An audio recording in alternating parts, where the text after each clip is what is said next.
Welcome. This is our first program in the Foundation's Arts and Humanities Fall Series.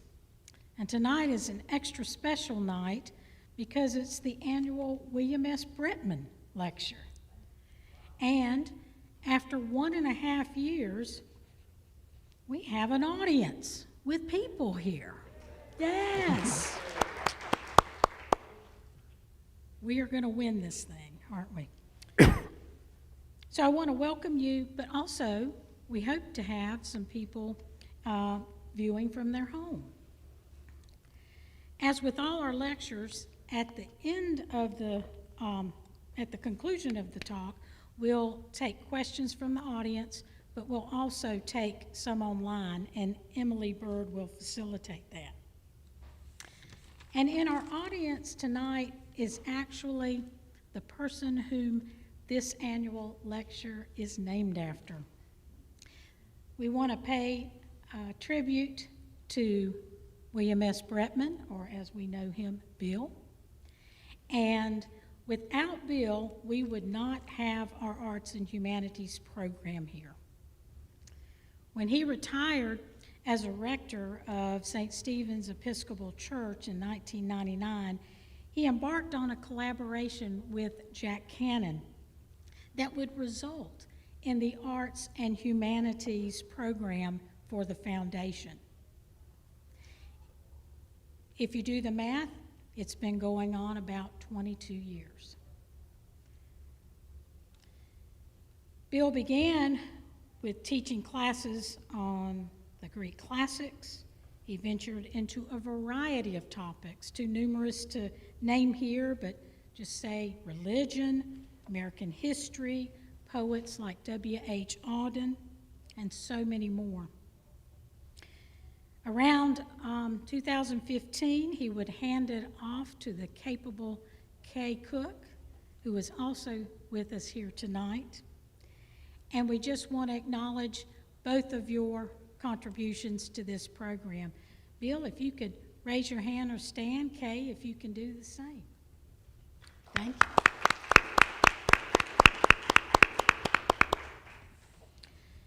So we need to honor Bill by having an extraordinary scholar speak tonight, and that scholar is Dr. John Jeffries Martin. Dr. Martin has been a professor of history at Duke University's Trinity College of Arts and Sciences since 2007 and served as a chair for 6 to 7 of those years.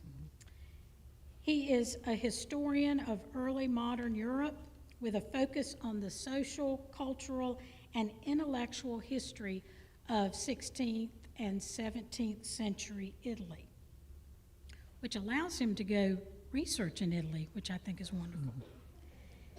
He won the Herbert Baxter Adams Prize of the American Historical Association with his 1993 publication, Venice's Hidden Enemies, Italian Heretics in a Renaissance City.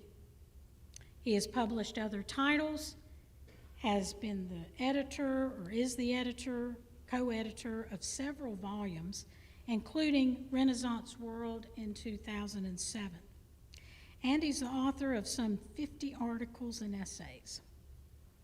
He's currently studying a 16th century jurist, Francesco Casoni, who was a critic of the Venetian justice system at that time. And so maybe we'll have to have him come back for that. Dr. Martin has been a fellow of the John Simon Guggenheim Memorial Foundation and twice the National Endowment of the Humanities. He has lectured at the University of Paris-Sorbonne and the University of Toronto. Dr. Martin grew up on St. Simon's Island, am I pronouncing that right? Georgia, received both his undergraduate and graduate degrees at Harvard, and taught at Trinity University in San Antonio before coming to Duke. He travels often to Italy, especially Venice, for research, and hopes to in the near future. I had the pleasure of hearing Dr. Martin at the Carolina Public Humanities seminar before the pandemic, and I felt as if I were in a university classroom once again. And I knew we would be inviting him here to speak. So let's give Dr. Martin a warm welcome, and thank you for being our William S. Bretman speaker today. Thank you.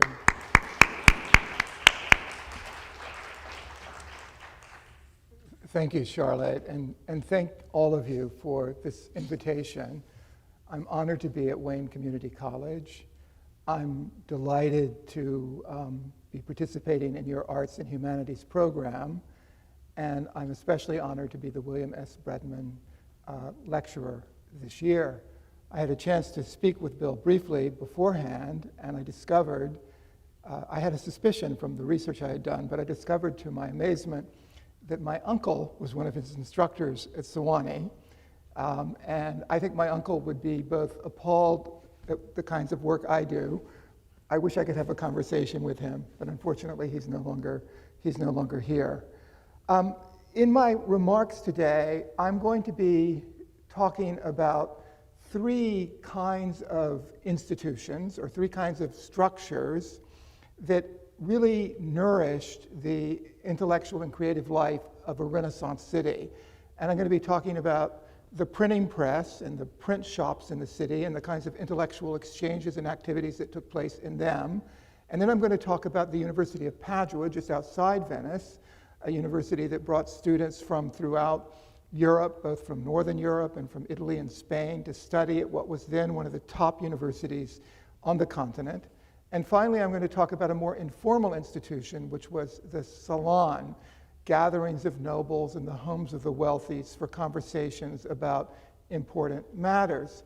And in looking at these institutions, I'm going to try to make the point that it's precisely at these nodal points of exchange of ideas, where people from different backgrounds come together and discuss different ideas with one another, that you create the conditions for immense creativity and inventiveness. And I'm going to try to show that that was the case in Venice. But it occurs to me that the Arts and Humanities program here and the idea of having people come and lecture and bringing people together for discussions is very much in the spirit of encouraging investigation and studies. And this kind of thing that we do, bringing people together on campuses, large and small, is extraordinarily important for the preservation of our freedoms, our democracies, and our creativity. Venice, of course, is a very fascinating place to visit. One of the great things about going to Venice in 2021, for example, is that one would enter a city that's very much like the city that existed in the 16th century. And here on the screen, you see an image. This is from a very famous map, the Jacopo de Barbari map, that was created in about the year 1500. It's an absolutely stunning achievement because it offers us a perspective, a bird's eye view, extraordinarily accurate of a complex city. And if you visit and come to know Venice today, this map is still valuable. You can still find many of the structures that are here in exactly the same place, looking very much as they do here. We'll see a detail from this map in a bit. So this particular map, with the figure of the god Neptune in the foreground and the ships in the harbor, celebrates Venice's relationship to the sea, which is well known. But Venice was also a nodal point on what I like to call Europe's spine. If you look at this map of Europe, this is a political map of Europe in the 16th century, what you see is an extraordinary number of states. Some of them are immediately recognizable, the Kingdom of France, the Kingdom of England, and so forth. But up and down the center of Europe, from the boot of Italy up to the Low Countries, you see a lot of smaller states. And these were the states of either the Italian states in the north or the states of the Holy Roman Empire. Europe in 1500, this is the easiest statistic for my students to remember, had 1,500 different polities. Some of these were small fiefdoms where the lord of the fief exercised absolute authority, had no overlord, and functioned as small states. Some of them were city-states, some of them were bishoprics, some of them were small kingdoms and duchies, but it was a very, very variegated map. Away from Europe's spine, to the west with Spain, France, and England, and to the east with the Kingdom of Poland, and to some degree the Kingdom of Hungary, you had larger state formations, but up and down you had these smaller states. They were the least powerful militarily after 1500, but they were the most powerful economically. So, for example, when Charles V is interested in the exploration of the Americas, he borrows money from bankers in Genoa and in Germany, where these towns are extraordinarily wealthy. They had the economic clout, while the large states tended to have the military clout. What's interesting about this particular spine, and Venice, of course, is located at the head of the Adriatic on this spine, is it's a place of immense cultural transfers, technical transfers. For example, the printing press, which was developed in the mid-15th century in Mainz on the Rhine River in Germany, it travels up and down this spine at first. If we look at the location of the print shops in Europe in the early 16th century, most of them are along this spine. Sure, there are printers in Seville and in Paris and Lyon, etc., but most of the printers are along this particular axis. The preponderance of books published come from this axis. In a more recent history of Venice, after the development of our satellites, this photograph is used to illustrate the dynamism of Europe. You can still see the spine highlighted in the more illuminated areas of the map. I think that's quite fascinating. So this particular historian, Fernand Braudel, one of the great scholars of the 20th century, talks about the Milky Way, Europe's Milky Way. It was there that we find these most electrical transfers. The energies were really in this particular location. But Venice lay not only astride Europe's spine, it also lay astride the Mediterranean. And here we can look not at a north-south axis of how Venice is deeply shaped by comparable cities and energies. We can look here at an east-west axis. And here, Venice really dominates to a large degree. It competed with Genoa, which was on the other side of Italy, but Genoa and Venice were the most important cities whose merchants traveled to Alexandria and Cairo and other locations in the Levant, even after the fall of Constantinople to the Turk in 1453. The Venetians are traveling into the Ottoman Empire and trading with the Ottomans there. This trade is extraordinarily valuable. It is a trade that brings goods that have been transported often from East Asia, and particularly the Spice Islands and India, across the Indian Ocean, then brought across land by camel into the eastern ports of the Mediterranean, picked up by Venetian merchants, who then bring these products, some of them simple like pepper, others more complex like silks, into their port in Venice, and then they're transshipped across the mountains into Northern Europe. It's a growing market for these luxury goods in Northern Europe, and the Venetians grow extraordinarily wealthy. Venice really got its start in growing wealthy during the Fourth Crusade. The Fourth Crusade was in the early 13th century in 1204. The Crusaders, most of whom came from Western European kingdoms, were interested in having Venetian help in transporting their soldiers and their crusaders in their ships to the Levant. And what happened? These states began to carve up the remnants of the Byzantine Empire. They create their own smaller states in the east, and Venice itself will benefit from this and lay the groundwork for the Venetian Empire.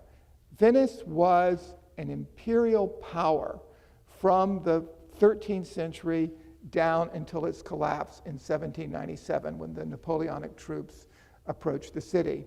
So it was also a republic. Venice was a model republic. The great Republican theorist of the 17th century, of the 18th century, would look to Venice as having institutions which they could emulate. Venice had a great council. It had a senate, and it had a doge. It had, in a sense, a kind of House of Representatives, a senate, and a president. The doge was elected for life, but it was not hereditary. Venice was also, in addition to being a republic, an empire. And so it had immense power and immense prestige in the Mediterranean, immense knowledge of the Mediterranean, immense knowledge of other cultures in the Mediterranean. For example, many of the Venetians write some of our most important observations on Ottoman culture and Ottoman society in the 15th and 16th century. They do that not because they're ethnographers, they're not going benevolently, but they want to understand a potential enemy, and they want to understand them well. And so some of the most insightful studies of the Ottomans in this period come from Venetian writers. To protect itself, to protect its economic interest, Venice developed a huge navy. And it had in the Arsenale, the arsenal, and this actual image comes from the De Barbary map that we saw at the beginning. You can see how detailed the map is. And you can see that inside the walls of the arsenal, ships are being constructed. Here they built what was the most formidable navy in the Mediterranean. Of course, by the late 16th century, the Ottomans too would have a formidable navy as well. And so these two navies were the great powers of the Mediterranean Sea. This arsenal is an amazing institution. It is, in the 16th century, the largest workplace, industrial work site, I should say, in Western Europe. 5,000 workers, shipwrights, oar makers, sail makers, and others worked inside the Arsenale every day. It was highly regulated. They created this fascinating population of workers in the city. They were wealthy workers. They had great prestige. They had a considerable amount of power and sway within the city. Today, the Arsenale, this is the gate to the Arsenale, the spaces, the great cavernous spaces that were used to make ships, serves as the site for the Biennale in Venice, the artistic shows that take place in Venice. And one of the most wonderful things one can do when visiting the Biennale is, for me, it's not only about visiting the Biennale, it's also about seeing the structures that were used in the 16th century. So I always feel like I'm getting two opportunities with one if I'm able to go to those exhibits. Now, as we might expect, and I think this is true of empires, the population that lived in Venice was extremely diverse. Venice was a city in immense amount of social movement and social mobility. There were, of course, people who were born in Venice and who died in Venice, who spent their entire lives there. But there were many people who came from outside Venice. There were many different communities of foreigners living in Venice. In a very famous painting by Vittore Carpaccio, The Miracle of the True Cross, we'll take a look at a detail of the painting. It's not the best detail in the world, but that wooden, we'll go back, that wooden structure going over the Grand Canal is the Rialto Bridge as it existed in the late 15th and early 16th century. It would burn, and now there's a stone bridge, which is the Rialto Bridge. Just underneath the bridge, it's not that easy to see, so it's going to be, yes, you can sort of see it. Just at the end of the bridge, there are three men in turbans. So these are three Turks who were in the city of Venice. And at the foreground, one of the gondoliers is African. So Carpaccio in 1494 is capturing the diversity in the city. And that diversity was institutionalized as well. Just next to the Rialto Bridge is the Fondaco dei Tedeschi. A fondaco is a structure found throughout the Mediterranean in Muslim lands as well as in Christian lands that is a center for foreign merchants. So if you go to a city like Tangier, for example, there's a Fondaco in Tangier. Almost any major trading city in the Mediterranean will have such a structure. This was one of the most impressive Fondacos, and it was for the Germans who were carrying out their business in Venice in the Renaissance. It was a large structure. It could sleep with its rooms, some 300 German merchants. In the middle of the Fondaco was a covered court where they could display their wares and carry out their business activities. Many of them will be, after the Reformation, Protestants, functioning with virtual impunity in the city of Venice. It's a fascinating way in which Venice enabled foreigners to live within the city. This is also true of the Ghetto in Venice. Now, the Ghetto was an act, the creation of the Ghetto was really an act of compromise. Venice had always had a significant Jewish population. Towards the end of the 15th century, there was an immense amount of anti-Jewish sentiment in much of Europe. You will know, for example, that in 1492, the Jews were expelled from Spain, a very large Jewish community. Either they had to convert to Christianity or they were expelled from Spain. There were efforts to expel Jews from Italian cities as well. The Venetians did not wish to do that. They viewed the Jews as too important to them, largely because of their commercial expertise and their contacts throughout Europe and the Mediterranean. So they made the compromise that the Jews would have to live near the foundry, and the word in the Venetian dialect for foundry was il ghetto. So that's where the word comes from. They lived near the foundry, which was a bit on the periphery of the city. Currently, and really as early as the 16th and 17th century, it would have the tallest structures in Venice because more and more Jews came to live in the city of Venice itself. So you had a large German community, a much larger Jewish community. You also had a very large community of Greeks living in the city. And the Greeks lived primarily in the neighborhood around the Arsenale. But in addition to these sort of most visible communities, you had groups of Spanish, groups of people from Lucca, groups of people from Florence, groups of people from Naples, people from France, Flemings living in the city as well. So it was a very polyglot place, kind of like if you have one of those amazing days in Brooklyn, you know, and you're wandering around and here you hear Russian and here you hear Portuguese and here you hear French. It was very much that way. You would have heard many, many different languages. And that's the stew, in a way, the making of really interesting cultural exchanges when you have this kind of diversity in a city. So I'm now going to look particularly at the three institutions that benefit from this diversity: the print shop, the university, and the salon. Now, the print shop is an amazing institution in and of itself. This particular image is a late 16th century image, quite a famous image in a book that has a book of illustrations that celebrate new inventions. And one of the inventions it celebrates is the print shop. And you could see that the print shop could have many people working within it. On the far left, you have people who are choosing the font. Just behind them, just over the sword, you see a gentleman composing these into a platen that will be brought down on the page that is being printed. In the very back, with a man with the wares on his head, is a kind of porter. Just in front of him is a person with two tools who's inking the platen. And then you see before him the pressman who's printing the book. In the very foreground on the right, you see a kind of patrician owner or publisher of the print shop overseeing the activities there. And although he's hard to see, in the upper right-hand corner, a very small, diminutive humanist who's studying the texts that are about to be printed to make sure that they are accurate. Why is that important? Because the print shop was not just one man working alone. It was a group of people coming together. And what were they doing? They were printing books. And what did that mean? They were sharing information.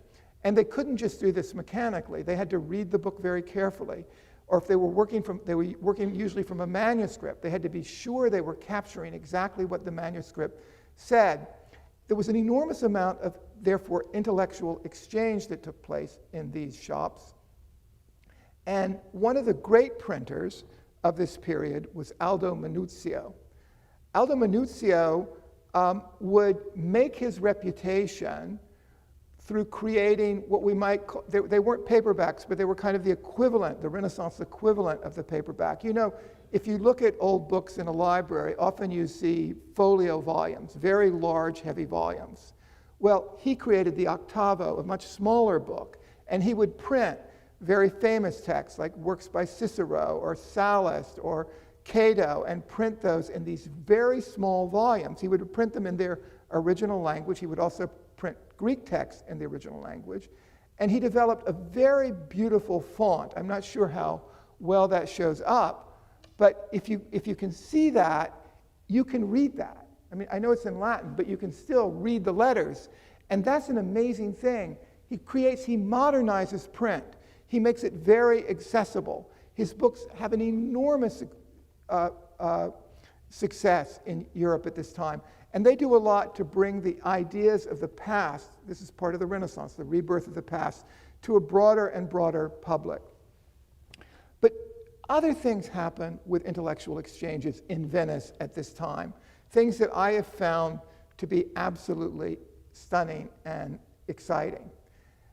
One was the activity of a Christian printer from Flanders named Daniel Bomberg.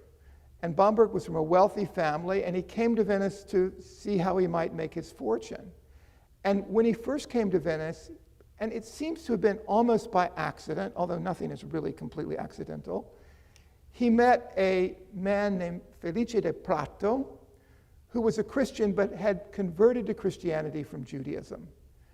And Felice convinced Bomberg that there would be a great market for Hebrew books. And Venice was the ideal place to produce Hebrew books because it had a large Jewish community with very learned rabbis. And therefore, Bomberg creates a shop that's devoted to the printing of Hebrew text. And before he prints the Talmud, which is an immense undertaking, he prints the Torah. And his work on the Hebrew Bible will become a standard Bible, a beautiful edition, and his work on the Talmud will be equally important. And this Talmud, the Babylonian Talmud that he publishes in 1519, 1523, will become the standard Talmud for the rest of the early modern period, well into the 19th century. So it's this fusion of people with different skills coming together, with different resources coming together, that leads to this creativity. This should give you an example from the Talmud. I don't read Hebrew at all, but this is quite fascinating.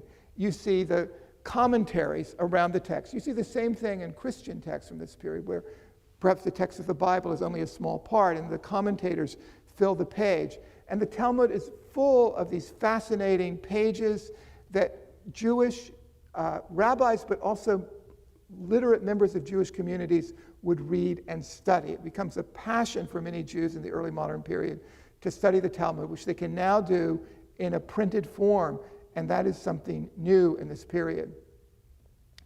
An even more surprising product of this very same period is Paganini's Qu'ran, which is published in Venice in 1537 or 1538. This is an extraordinary story about Paganini's Qu'ran, because this Qu'ran was published, scholars knew about it, scholars cited it, but it disappeared. By the end of the 16th century, no one could find Paganini's Qu'ran. There were theories. One theory was that the Pope had confiscated them and burned them. Not a crazy theory. The Pope confiscated a lot of Jewish books and burned those. But no one really knew what happened to the Qu'ran. And no one could find it until the late 1980s. At that time, a young Italian scholar who wasn't looking for the Quran, but who was studying Paganini, Alessandro Paganini, who was an important printer in Venice, was in a monastery in the lagoon of Venice, on one of the islands in the lagoon, and she was looking at the catalog of the monastery, and she found a reference in Latin in the catalog to a holy book published in Arabic, and she asked to see it, and it was Paganini's Quran. Just an absolutely extraordinary discovery. And what is quite apparent from the people who've studied the Quran in Venice is that to create the fonts to print the Arabic text, it was necessary to have 600 different fonts. So complex was the Arabic text. So this means that Paganini was working with Muslim scholars in the creation of the fonts, Muslim scholars in the creation of this particular text, and now it's quite clear that what Paganini's plan was to send the text to Istanbul and to market it as the first printed Quran. This is the first printed Quran. And that turned out to be a hugely uninformed business decision, because in the Islamic culture of the Ottoman Empire and elsewhere at that time, the Quran could not be printed. It was a holy book. It had to be written out by hand by a highly skilled calligrapher. And the Ottomans were slow, from the Western standpoint, in adopting the printing press, and so probably they got to Istanbul and were scrapped at the time. I have to say that in 2016, I was actually able to see Paganini's Quran. It was one of the high points of my studies in Venice. It was a remarkable event because it's not easy to see the Quran.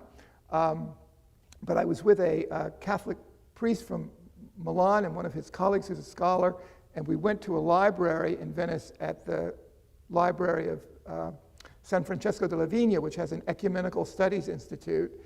And I asked the librarian, can we see this Quran? And he said, absolutely not. It's too controversial. We don't want people coming in and looking at the Quran.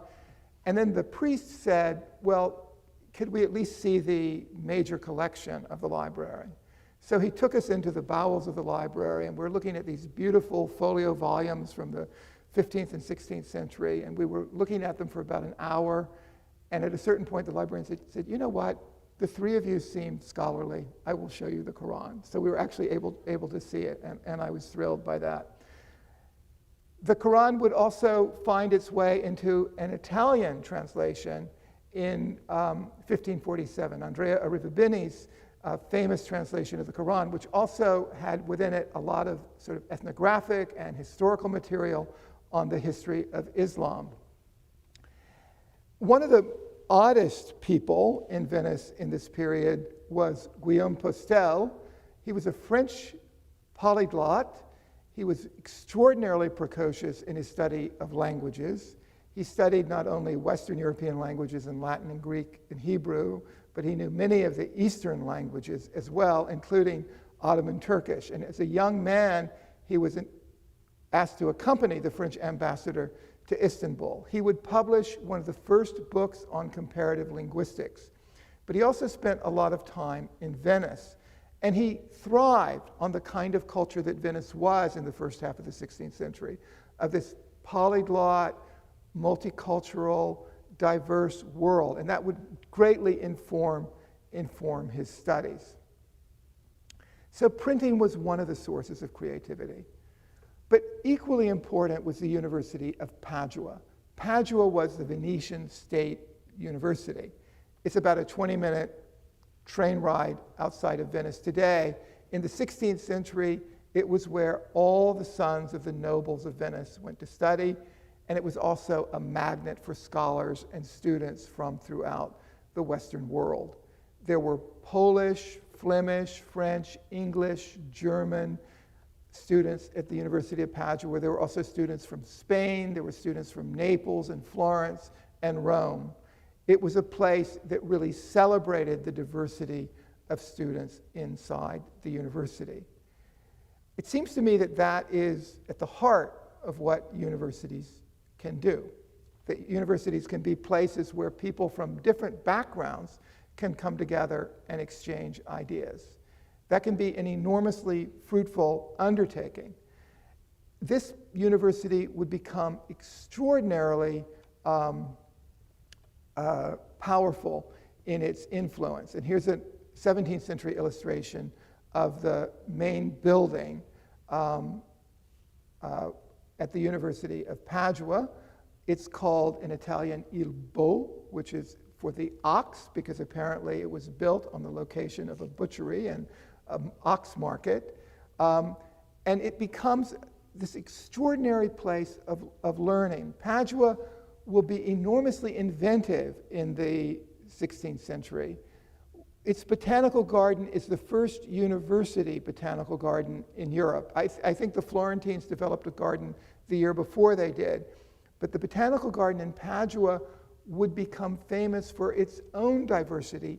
Many of the plants that had been discovered either in the New World or in India and had been unknown to pharmacists and pharmacologists and botanists in Europe were brought to the botanical gardens in Padua and studied there, and it would lead to the development of new medications in the 16th century. Again, a place of diversity, bringing not different people, but different fauna to this particular location. One of the most famous visitors to the University of Padua in the early 16th century was the Polish priest Nicholas Copernicus. Very famous, and I won't spend a lot of time talking about his ideas today, but Copernicus is really interesting because, his idea about the heliocentrism, the idea that the sun rather than the earth is at the center of the universe, which he publishes in 1543 in his famous book on the revolution of the heavenly orbs. That's a rather late publication. As early as 1514, he had circulated this theory in manuscript.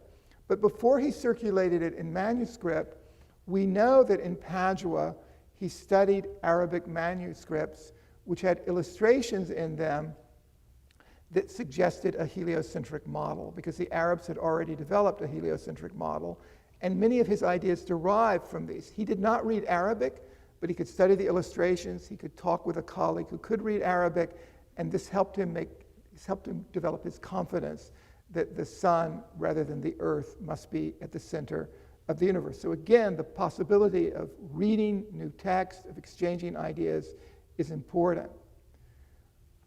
The most famous professor in Padua in these years is a Fleming, Andreas Vesalius. Vesalius is the author of this work, the De Humani Corporis Fabrica, on the fabric or on the structure of the human body, published also in 1543, the same year as Copernicus's famous text. And what is famous about Vesalius? What is famous about Vesalius, and he celebrates this here in the title illustration, he's standing at the center over the cadaver of a woman whose uterus is open, and he is giving a lecture on the structure of the human body, not only to students, but also to townspeople who crowd into this anatomical theater to study anatomy. What is important here is that Vesalius is not the first surgeon professor to dissect and open the human body. We know that in anatomy classes in the 13th century that human bodies were open. What is radically new about Vesalius is that in the earlier period, the traditional opening of the body was to demonstrate the truths of the great Roman anatomist Galen. And so the professor would read Galen, and then there was someone called the sector, the cutter, who would open the body and then illustrate the truths of Galen. What Vesalius does is to say, Galen is not right. We're going to use the body to build a new knowledge. So he becomes an empirical student of the body, and he produces this beautiful book, the De Fabrica of 1543. And the art in this work is absolutely breathtaking. It's pretty certain that the artists who illustrated Galen's text were in the shop of the famous Venetian or Italian artist Titian, And once again, it's this exchange, this collaboration. It's not simply Vesalius sitting in his study. He's working to acquire the body, so he's working with the political authorities in Padua. He's working with the university to have a space where he can open the body. He's working with artists. He's working with printers. It's this collaborative aspect that is really quite exciting and important. So the university is extraordinary, and the University of Padua is absolutely one of the most amazing sites of intellectual activity in the early modern period. You know, Galileo taught mathematics at the University of Padua, and as you know, Galileo got into a lot of trouble for his astronomical teachings in the early 17th century and was tried by the Roman Inquisition and told to no longer say the earth moves, but to go into house arrest outside of Florence. Many people believe, and I tend to be in this camp, that Galileo should never have left Padua for Florence.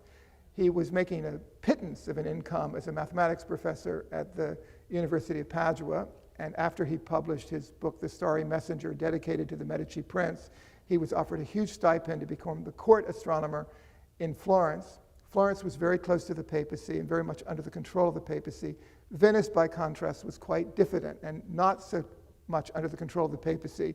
And it turns out that you know, many people believe, and I agree with this, that had he stayed in Venice, he maybe would never have gotten into so much trouble. Finally, I want to talk about the salon. The salon is a term that we normally associate, and I'm sure you would make this association, with French history. So in the Enlightenment, these really prominent noblewomen like Madeleine de Scudéry and others would open their living rooms, their salons, to local nobles and intellectuals and bring them together for conversation. So when we read about the Enlightenment, we read about people like Diderot and Rousseau coming together in these salons for these conversations that are kind of patronized in the best sense, supported by these very wealthy noblewomen. But the salon was also a feature of 16th century Venice as well. And to give you an idea of who might have enabled the salon, I want to look at a particular palace, particular palazzo, and it's the palazzo of the Grimani family. And the Grimani family purchased this palace in the early 16th century. Antonio Grimani was, for a short period of time, after he was a nobleman who made an enormous fortune trading in the Mediterranean. He became Doge of Venice. He died very quickly after he was elected Doge. He died in 1523. But his grandson, another Grimani, would transform this palace into a place that celebrated antiquity. And in this extraordinary hall at the center of the palace, you see a collection of statues that he is brought together. And he would also invite some of the most brilliant artists to decorate the walls and the ceiling of these particular rooms. But he also held within the palace a salon, in Italian, a ridotto, a gathering of intellectuals. And while we don't know about the conversations that took place in Grimani's salon, we do know something about the conversations that took place in the Morosini salon. The Morosini were another important Venetian noble family. And in a work that was written by Jean Bodin, the great, we know him primarily as the author of the 6 books on the Commonwealth. He's one of the great theorists of sovereignty in the 16th century, an ardent proponent of modernity. It turns out he's also the author of a book on demonology. He believes witches are real and they have to be eradicated, so he's modern and ancient at the same time. But he also wrote a book called The Colloquium of the Seven on the Secrets of the Sublime. And this is one of the most amazing books from the 16th century.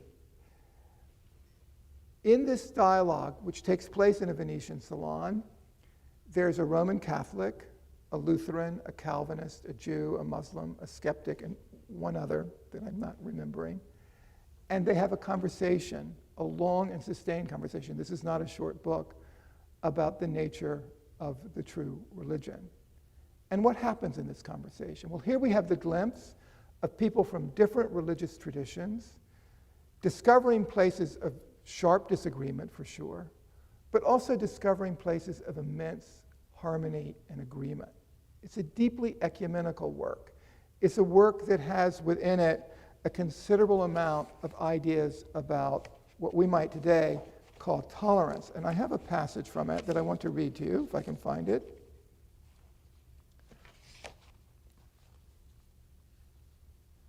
So in this work, Baudin praises Venice for its freedoms. And he writes, whereas other cities and districts are threatened by civil wars or fear of tyrants or harsh exactions of taxes or the most annoying inquiries into one's activities, this seemed to me to be nearly the only city that offers immunity and freedom from all these kinds of servitude. This is the reason why people come here from everywhere, wishing to spend their lives in the greatest freedom and tranquility of spirit, whether they are interested in commerce or crafts or leisure pursuits as befit free men. He then goes on to describe the beauty of his patron's palazzo, noting in particular his patron's incredible desire to understand the language, inclinations, activities, customs, and virtues of different peoples. And so he had at this home a gathering of free men from abroad who had easy access to anything new or worthy of note anywhere in the world by means of letters from friends whom they had made a point of acquiring at Rome, Constantinople, Augsburg, Seville, Antwerp, and Paris. So a republic of letters, of correspondence with other humanists and thinkers throughout Europe and the Mediterranean, a coming together for conversation across religious differences in a city that Baudin celebrates for its freedom. Baudin was perhaps exaggerating the freedom of the Venetians. There was an inquisition in Venice. There was some surveillance of belief in Venice. It was never terribly harsh. But he's right about something. He's right about a tendency of this period. The Venetian Empire and the Venetian Republic, because of the institutions that it valued, and because of the traditional forms of bringing people together that it valued, enabled the emergence of the print shop, of the university, and of the salon that led to immense creativity, immense inventiveness, immense progress in the arts and the sciences. So from my vantage point looking back, in conclusion, I would say that there were really several things that constituted what we might call the matrix of creativity. One was without doubt a sustaining economy. The wealth of the city, the prosperity of the city. You can see this if you, now the Grimani Palazzo is a museum. It's unbelievable how elaborate that palazzo is. I mean, it just speaks to this is a billionaire living in Venice, and the equivalent of a billionaire in the 16th century. So very prosperous economy. An imperial frame. The empire certainly served to bring different people from different parts of the world together. It's interesting in our post-colonial period that the empires, the Empire Britain or the United States or Paris or Rome, these places are now much, much more multicultural. They bring people from different parts of the world together with an intensity that had not existed before, and that's leading to immense creativity and inventiveness.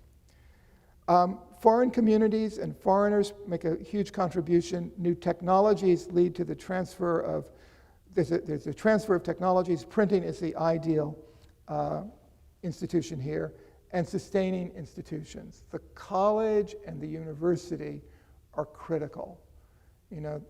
Most students go to public colleges. We've been brilliant in the United States in providing public education on a mass scale. We have to continue to do that. What you do at Wayne Community College is immensely important.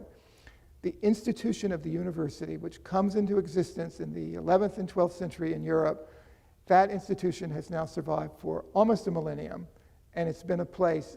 There have been low points in the histories of universities, like 18th century Germany. The universities were pretty retrograde in that period. But overall, the university and the college have been places that have helped sustain this. But so too the larger framework of economies and empires, the welcoming of people from different backgrounds, and the willingness to engage in ideas across different cultural backgrounds. So I will stop there.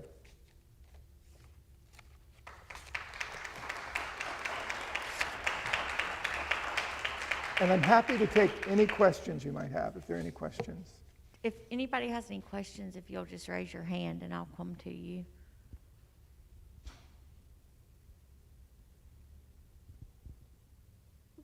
What was the name of the family again that had the beautiful palazzo? The name of the family? Yes. Grimani, Grimani, Grimani.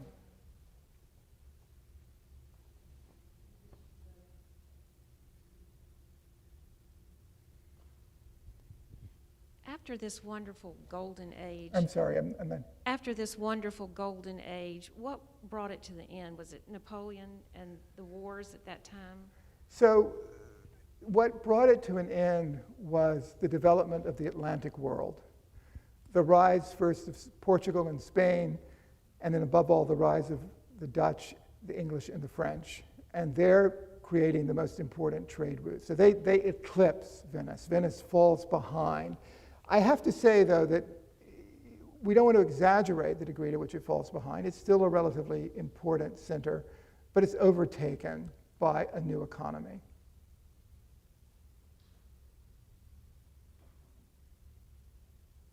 Anybody else? You guys are quieter than my freshmen. What is going on? Usually I find this group bubbling with questions. Explain what they're doing to these inventions to keep the city from flooding. Oh, you mean the Moses experiment in Venice to try to keep the city from flooding? I think so. I know that they've worked out a process. Yeah, I don't think there. that's going very well. And that endeavor, which is to create a series of dikes that are raised up at times when they fear that the city will flood, that was plagued by corruption by the Venetian city government. And it was billions and billions of dollars. I was actually in Venice when the mayor was arrested along with several other corrupt officials. So this is a huge, huge challenge to Venice. As you know, they've had some of the worst flooding recently that they've ever had. And I don't think I'm terribly optimistic. I mean, I don't think Venice is going to disappear, but it's going to have to fight the damage from the floods that will come with increasing regularity. You hear so much about the Venetian glass. How did that figure into all the trade and commerce? So Venetian glass is extraordinarily important. It's one of the most famous products of Venice, and of course, if you go to Venice today, you can visit the island of Murano, where the glassworks were located. They were deliberately located outside the city because, the danger of fire was present because of the way in which glass is melted and shaped. So the Venetians created a niche economy in glass, and they were able to trade throughout the Mediterranean and throughout Europe. And it had and still has a very high reputation.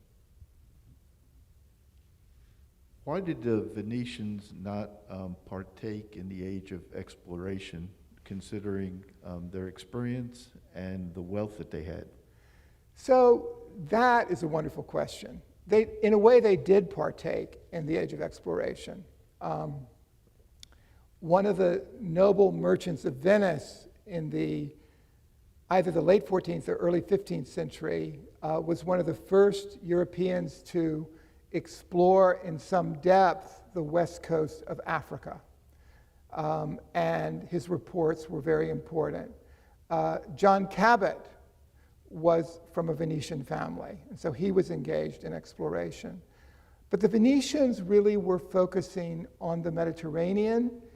You know, I think this is a really interesting question, and there's a scholar considerably younger than I, Elizabeth Herodovitz, who works on this question of Venice and the discovery of the world. She's a really interesting thinker. I think that the Venetians were so successful in what they had been doing that they didn't quite understand that if they wanted to stay powerful, they needed to explore the New World. You know, if you're doing very well, it's sometimes very hard to realize you have to change what you're doing. I think that was part of it. But also they were geographically challenged. I mean, the British and the French and the Dutch and the Portuguese and the Spanish were on the Atlantic seaboard, and they had a huge advantage just geographically. But it's a great question.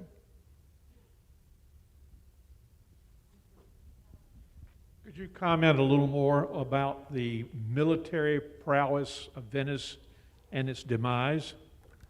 So the Venetians had enormous sea power through probably the beginning of the 17th century. They never had immense power on land. They tended to rely on mercenary troops to fight their battles on land. And they were never particularly successful in holding off the French or imperial armies in the early modern period. They were somewhat successful at times, but overall the Venetians had to settle things financially and diplomatically with European powers.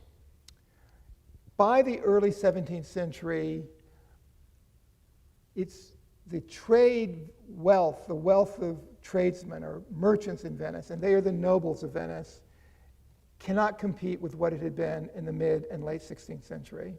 And it's harder for them to maintain as powerful a navy as they had maintained before.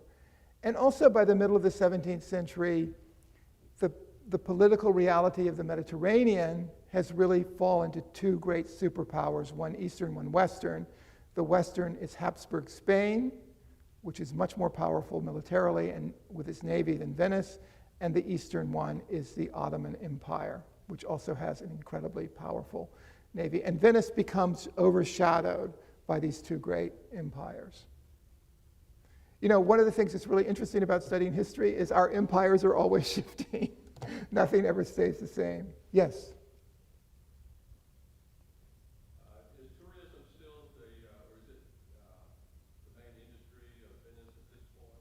Tourism? Yeah. Absolutely. How are they surviving with the pandemic? Venetian friends have been absolutely delighted because it's been empty and calm in Venice.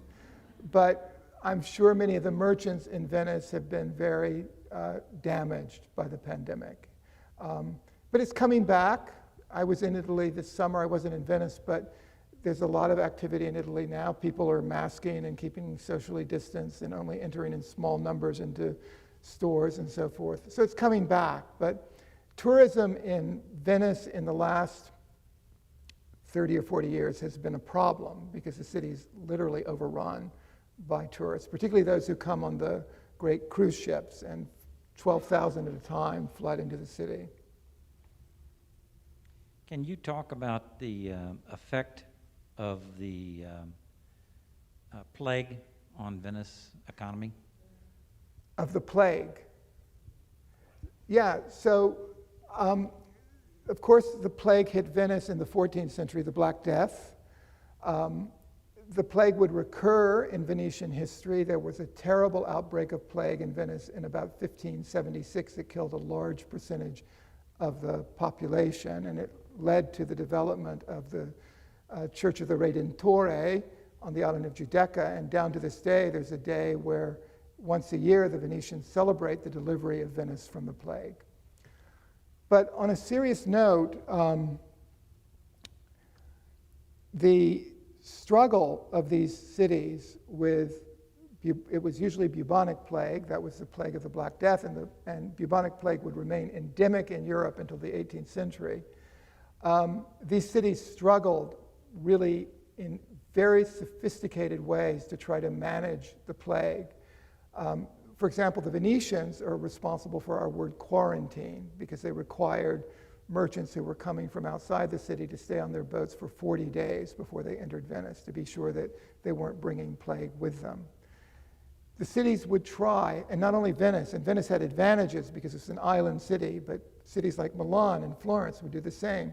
They would try to control during plagues who could come into the city and who could, they were worried about the plague being transmitted by people coming into the city. Of course, their medical knowledge was much less than it is today.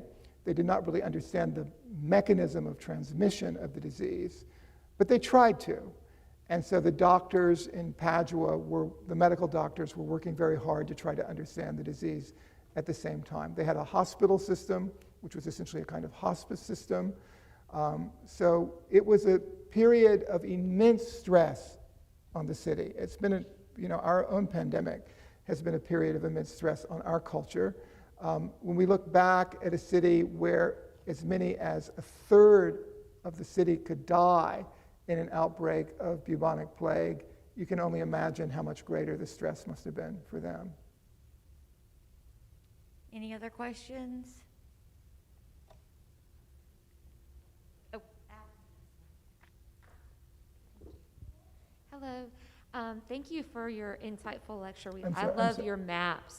The maps are great. But I also wanted to ask, as a historian, what do you think the lessons of the city are for us today? It's an idyllic place in some ways, even if it wasn't perfect. Yeah. What are the lessons today that we take away from this Renaissance city? What are the lessons that Venice offers us today? Yes. Well, I think it can offer us a lot of lessons, and I think Venice has always been a resource for people to think about. Let me share with you an argument made by an architectural historian, Tedeschi, which is a book about the death of cities. So he loves Venice, and he loves Venice because in the Renaissance and down until the mid-20th century, Venice was a city of about 150,000 residents. Today, it's many fewer. It's about 60,000 residents because the people who live in Venice can't afford to live in Venice. They move to the mainland and they rent out their apartments in Venice at very high rates to tourists, and they make more money doing that than living in the city of Venice. And so the heart of Venice is disappearing. And Tedeschi asked the question, why should we think about Venice? Why does it matter to us as a city? And one reason it matters to us as a city, I alluded to when I opened my remarks. Venice today feels like it did 500 years ago. It's a very human city. It's a city with no cars. It's a city of pedestrians encountering each other. They know one another. They say hello to one another. It's a city of some 70 neighborhoods, each organized around a parish with a campo or a piazza in front of the campo with a few stores and shops and places for the kids to play, park benches to sit on. It's a very human scale. And Tedeschi puts this as a contrast to what's emerging in the urban life of many humans today. And he's particularly poignant in his discussion of cities in East Asia, where there are multiple cities of more than 20 million people in China today. And so the city is something completely different. He wants us to remember the city. And he asks the question at the beginning of the book, what can lead to the death of a city? And Venice is a good example of that. We're worried about the death of Venice. The question about the flooding is part of it. The question about tourism is part of it. That Venice is no longer what it used to be. It's never going to be what it was in the 16th century again. So asking what's happening to Venice is important. And a city can die because of a foreign invasion. A city can be overtaken by an enemy. But he also argues that a city can be overtaken from within if it forgets the things that it stands for. And so what did it stand for? It stood for a republic. It stood for freedom. It stood for tolerance. It stood for diversity. And so I think those are values that I would argue we should embrace. And it stood for an urban framework that was beautiful and livable, and not allow ourselves to be caught up in these immense structures that are emerging. Of course, people don't have a choice about where they live necessarily, and urbanization is one of the great challenges of the 21st century, for sure. I have a question online from Joella Werlin. How would you compare sophistication of England and Venice in the 16th and 17th centuries, English interaction with Venetians?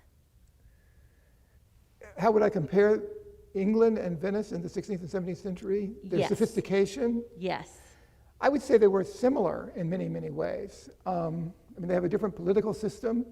But in the 16th century, if we look at the 16th and 17th century, if we looked at London in particular, or perhaps Bristol, major ports in England, that there were many, many similarities. They were culturally diverse ports. They were places of exchanges of ideas. So London becomes a hugely important intellectual center in the 16th and 17th centuries, for sure. So I think that's a fascinating question because historians are interested in that kind of comparative urban history. It's harder to compare Venice with England, but we could compare Venice with London or maybe with Bristol. Yes? It would seem as if Venice should be saved, if nothing else, for the beauty of it. It's so beautiful. There's no place else in the world like it. I agree with you completely. I don't think Venice is going to disappear, but the challenge will be with climate change and higher tides, protecting the buildings that are there. And the Moses Project has not been particularly successful.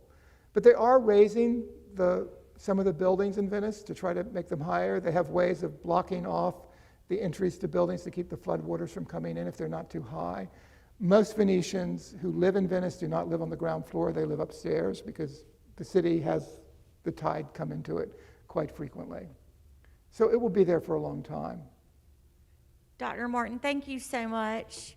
We really enjoyed your talk tonight, and we're glad you're with us. Next week, same time, same place, we'll have David Levere speaking on John Lawson and the Indians. And so we hope to see you all back. Thank you again. Thank you. Thank you.